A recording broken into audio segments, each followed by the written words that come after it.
Ayan, magandang umaga mga kasabong. Ayan, long time no see, long time no hear. Ayan. Mga kasabong, ayan, ngayong araw po meron tayong magandang katanungan na sasagutin mula sa isang ating follower. Tapos,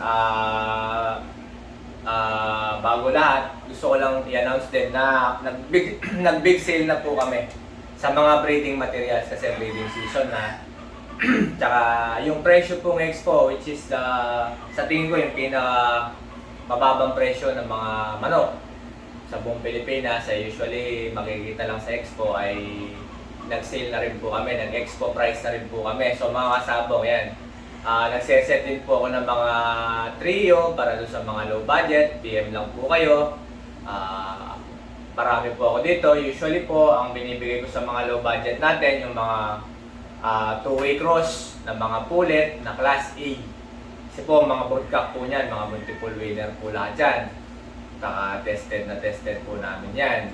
Tapos, yung mga broodstag naman po, sa mga low budget din, isan po ay mga may konting blemish po sila, kagaya po ng mga sumabit po sa tali, kagaya po ng mga winner na balda, yan, mga kasabong ha.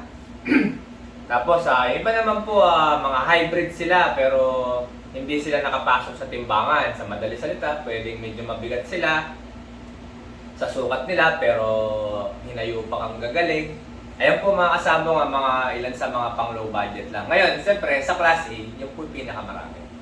Pinakamarami po yan, yung mga hybrid po na bullet, mga perfectionist dyan, yung mga mahilig sa mga gwapong-gwapo, gwapo at magaling, yan. Yung mga mahilig sa ganyan, meron din po kami dito. Of course, syempre, ang mga off-color natin, sila pa rin yung the best ko dito sa farm. Kasi nga, alam nyo naman, dito sa buong Quezon Province, ako yung nag-iisang 4-time off-color champion. So, magyayabang ako ng konti. Ayan, mga kasabang. Pero, set aside na po yun, mga kasabang ha. Gusto ko lang ipaalam na ang mga off-color ko dito talaga pong lagi naming pinagmamalaki.